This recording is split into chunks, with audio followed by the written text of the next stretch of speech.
console. And then they pervert. Right. And so you can clearly see that this is, very, very Druidic-like. Then you've got the golden dragon. This is the priestess of abundance. Isn't that interesting? So you've got the source of balance between power and mammon. It has to do with the golden dragon. And the dragon always guards the treasure. Because in the it is just like the children's movies, like, it's in the cave and then the treasure's behind them. Yeah. So the tail of the dragon has got the treasures. And the treasure are men and women and children that he's kept. The souls of men. Oh, that gave me chills too. Oh. Yeah. The blue dragon, a priestess of rain and water. Again, very druid-like, but also shamanistic. The rain dance rituals, the cleansing rituals. All right, then we've got the white dragon, which is the priestess of 3D music. Music is used very strongly in the cult. Oh, yeah. I said, with the operas and Mozart and, all of those, Hitler was very much intrigued with that. And so there's a lot of powerful things that get released through music and through the frequency. Again, don't run away. Please don't run away. But the frequency of music is used in the cult. And if you don't discern it and you don't understand that there is a God frequency, and that is the 444 frequency of God, and that your instruments need to be tuned according to the key of David, which is God's key. I have this guy that taught me on music, and he said that his guitar was tuned according to the key of David. Many times we would take the key and we would unlock a door and say, we unlock a door with the key of David. The keys, we've got the keys of the kingdom, the key of David. But to also understand that it's a musical key that also unlocks. And it was music. It was the shout of the Israeli people that brought down the walls of Jericho. So it was sound. It was sound. And so music plays a huge role in this world. We know how the musicians of evil have mesmerized, hypnotized people. I worked with a young man that his grandpa was a high up master mason, very high up guy, high up in Africa. And he said to me that he played in America. He played for top musicians. And he was trained. He said, you can't make a mistake with him. You can't make a mistake. He played keyboard. And he said that he had to practice through the night. And he had to make sure he doesn't make a mistake, because if you make a mistake, you're out. Because the musicians are standing cues to play. Right. For the devil. And he says, at a certain cue, the leader of the band of this group would come, look at him, give him the nudge, give him the sign, and he would change the frequency. They would climb the chakras. So they start at the bottom chakra, and then they would climb the chakras, and by the time it gets to the climax, they've got like the hood of the cobra right over the minds of the people. And the minute he gives that sign, this is the serpent, it's the dragon, it's over the minds of the people. He gives him the sign and he changes that frequency to get to that top here, where Satan seats himself on the throne of that person. And that he's got total possession of them. And in that music, in that frenzy, they have an orgy. It's wild. It is sex wild. And that's what happens at these festivals, the music festivals and things they do. So there has to be a dragon for it. Do you understand? And Yes. they call it a white dragon because it comes camouflaged. Yes. And so music plays such a role. And don't know if we understand that. I don't think people do at all. And I'm just thankful I never liked music. So maybe I'm not MK Ultra because of it. I just would always rather read a book or, you know. But the other thing, Carmen, with the music, you know, it really takes you to places. It mesmerizes. It takes your mind, you know, and it's just.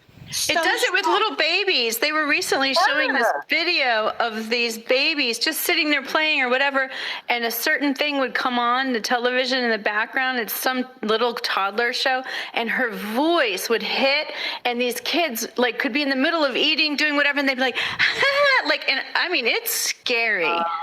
It is scary. Like, wow. But the scary thing, Carmen, is that on the church platform. Oh gosh, every church, it's half the time the people are in the church is the worship part. Exactly. So the night before, the worshiper will play on a worldly platform. Yep. And the next will be the worship leader in the church. Yep. You know, so I mean, we're playing with dragons here. Yes. You know, we're bringing this stuff in. We're welcoming it into the church. All right, so arts and drama. You know, there's a lot of that out there. So that's under the white dragon. And then we have the red dragon, which is the priestess of airways and clearing obstacles for travel. So it's got to do with airwaves, and the protector of sacred portals to other realms. Oh, wow. So all the portals are where things are opening up. People are going into other realms. People are being picked up with UFOs. All of this happened after Second World War. So that's the role of the red dragon. Okay, so then we have the black dragon. And this is the priestess of illusion or disillusion. And it's power, dominance, and dark rituals. Of course, we know the whole black, you know, that color there that draws you in. And then it's a guardian of the underworld. And so you can just see what the color dragons are doing in our midst, even in the church. And last one is the purple dragon. And this is a warrior dragon. We've seen the crystals of these dragons. Yes. This engages Archangel Michael. So this is a very powerful, horrible looking dragon. So those are the colors. And then, level 3 is the earth dragon system. And what we have here is the fire, you know, with the earth, the fire, the element to promote self-mastery, resourcefulness, chemical transformation. And then water. So this is all to do with the earth. You've got the fire, you've got the 4 elements. You've got the water, which is the purpose is to negate authority, to destroy your calling in life. And of course, the sexual stuff is there. Then you've got the earth element. This is to promote self-mastery as well, resourcefulness, and alchemical transformation. And then we have air, which is the purpose is to be an arsenal of spells and air magic, and to attack your inspiration, your vitality and discernment, and of course the airwaves. So it's your television, it's your voice, your radio, it's your way of communication. So that is a huge one with the 4 elements. The 4th level is a multiplicity or diversity of the smaller dragon entities. And there are many names. I can't even pronounce them. Draco, the last one I can. Right. Many, many different names. Purpose is to run errands. So these are the lower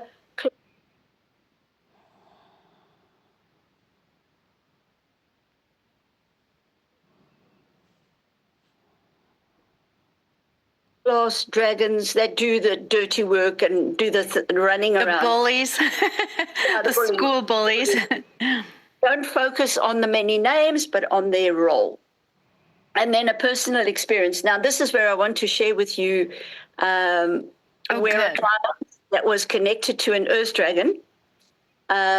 She will have a number of connections to the color empire, blue or green. And there will also be a further connection to one of the top 5 dragons, depending on the ranking of her royal bloodline.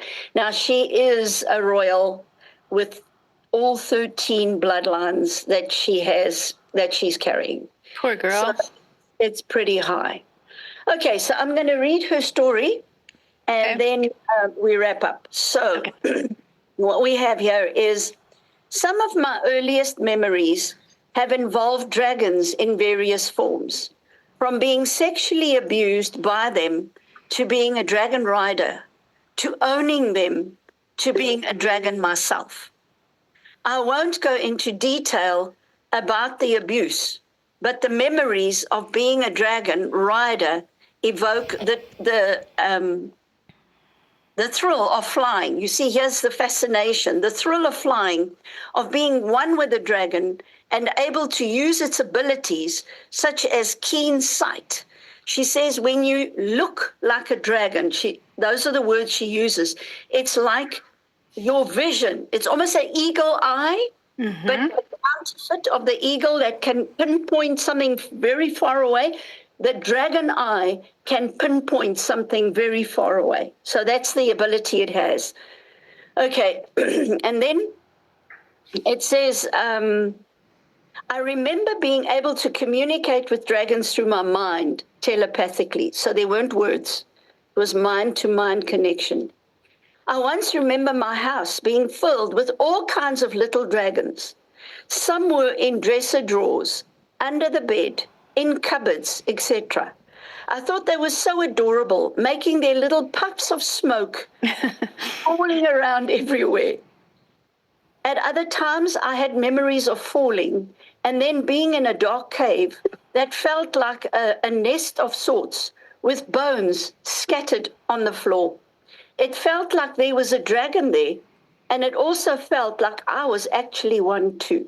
So here she is in a cave, and I remember her sharing also a memory of her standing at the mouth of the cave and with the dragon, Mama Dragon at the back, and standing with her arms outstretched and calling in lightning bolts and weather, heavy weather, and sending this across the energy of the lightning bolts that she was sending, obviously pulling on the dragons that she was working with. Right. But she was in charge of the weather and causing storms and things. Wow. You think of what we've been through. I mean, we were there in the States when we had that hurricane and things. And think of the type of dragons we've got that can cause this kind of stuff.